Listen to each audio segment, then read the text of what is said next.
Andre Turrentine said, who, if you guys don't remember, transferred from Ohio State to Tennessee in 2021. He's been at Tennessee in 2022, 2023, and 2024. He was interviewed yesterday about playing at Ohio State. And his exact quote, kind of an interesting one, is, quote, "The shoe isn't as loud as the SEC. It's a different animal." Speaking of the Horseshoe, speaking of Ohio State Stadium. Basically talking about Tennessee going to Ohio State and playing at Ohio State. I'm going to play the quick clip for you guys. I'm going to try to pull it up real quick.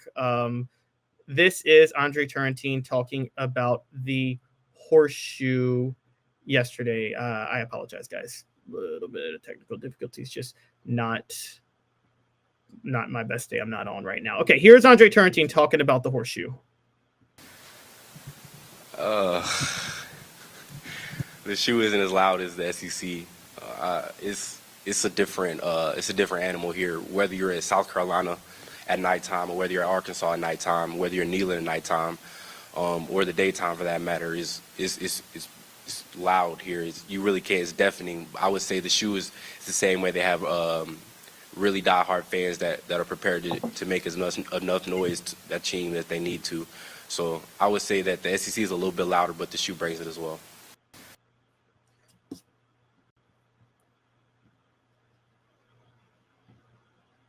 So to be fair, he did say the shoe brings it, but that the SEC is a little bit louder.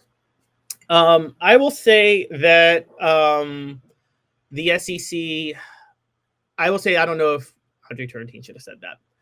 I don't know if you guys remember, but Eric Ainge said the same thing about Georgia back in 2022. And Georgia, Sanford Stadium, Tennessee was undefeated, number one in the college football playoff. They were headed to Athens to face Georgia. And the stadium got ridiculously loud, and Tennessee ended up losing that game 27-13, and could have been a 44-6 loss if they wanted it to be. It was a really, really, really bad day. Sanford Stadium got ridiculously loud. You don't think Ryan Day is going to take that quote that Andre Turrentine said and just blast it everywhere to Ohio State fans? Look, it may not matter. I am making the argument, by the way, that I'm not so sure Ohio State fans will be interested in being loud at this game, because there's a really good chance that they want to lose to get Ryan Day fired. I mean, guys, how many times I can tell you, I remember in 2017, many Tennessee fans were rooting against the Vols because they wanted Butch Jones to get fired desperately. Now, the question with the Horseshoe is, many times Big Ten does noon kickoff. Noon kickoffs are not as raucous as they are at night. And so oftentimes you can question whether or not noon games are just naturally as loud. So maybe that makes it seem not as loud.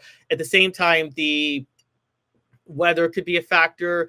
Also, just the fact that the stadium design may not make the Horseshoe as loud. So I do buy what he says that the SEC is louder, but it's also fair to say that Ohio State fans can get pretty loud. I would say the Horseshoe is one of the toughest stadiums in the Big Ten. It's definitely tougher than the Big House. For those of you who've been to the Big House, the noise all goes out because it's kind of designed like a outward bowl. It was pretty wild. Rusty says that was happening with Pruitt in 2020. You're right. Now, in terms of rooting for your team to lose.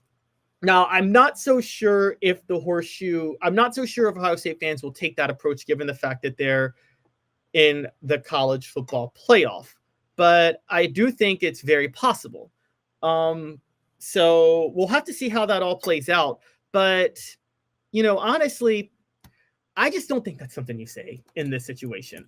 Because now I think Ohio State fans, if they are interested in this game, and again, that's a big if, they still might want Ryan Day fired. I could see them going out of their way now to make a point to make this as loud as they possibly want.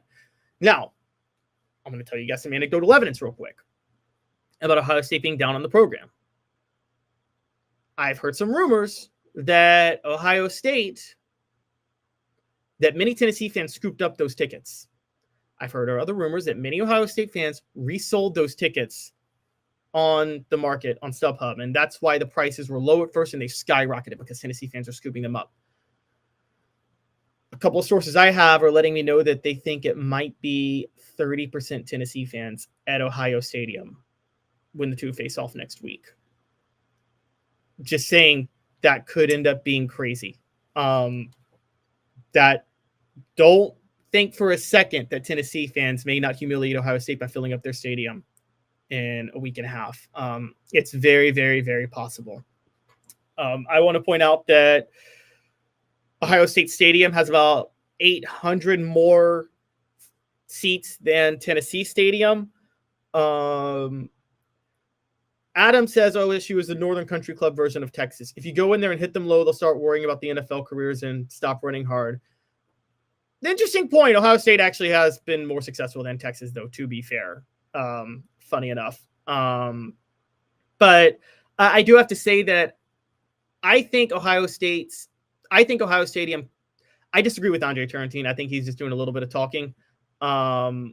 And Travis points out a great point. New tickets are coming up every hour, maybe more than 40% ours. Yeah, I'm really serious about this. I think there may be a significant portion of Tennessee fans in the stadium. So we're just going to have to see how that all plays out. But I'm not so sure Andre Turrentine should have said what he said. Again, it's all going to be contingent. My take is it will all be contingent on whether or not Ohio Stadium and the fans of Ohio State are interested in actually winning this game and advancing in the college football playoff. Because I think there's a very, very good chance they're not interested at all in advancing in the college football playoff. And they want Ryan Day fired immediately. Kirk Herbstreit was saying the same thing. But the truth of the matter is, between Kirk Herbstreit and Andre Turrentine, national media and local media and everybody around is going out of their way to call out Ohio State's fan base. Will that make a difference? Well, I don't know.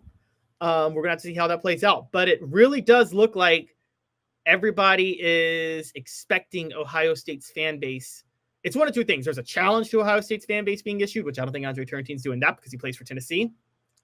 Or there's a genuine belief that Ohio State's fan base is not that interested in this game. And by the way, Andre Turrentine knows a lot of people who plays for Ohio State. He said that yesterday. He talked about how he still knows a lot of guys there. It's highly possible that Ohio State, I'm just going to point this out, it is highly possible that Ohio State and everybody locked into the program knows that this isn't a game that they're interested in. Steve Sullivan says, Ohio State media talking more about the Oregon rematch than playing Tennessee. They think the Vols are an easy out. That could be interesting too. Do you guys think, and this is an interesting point, do you think they're overlooking Tennessee? That would be wild if they were doing that. I can't imagine they're doing that. I thought the lack of interest would come from their upset with the state of the program under Ryan Day, but if they're overlooking Tennessee, that's absolutely ridiculous. That would be insane if they did that. But we're just going to have to see how it all plays out, because truth of the matter is Ohio State Tennessee could make that stadium interesting. And there will be, by the way, Tennessee's not that far from Columbus. It's a direct shot at going up north to get there. So I do think that there's a very good chance Ohio State fans do not show up for that game. And I think Andre Turrentine may be locked in and knows something that we don't. It's going to be very interesting to see how this all plays out.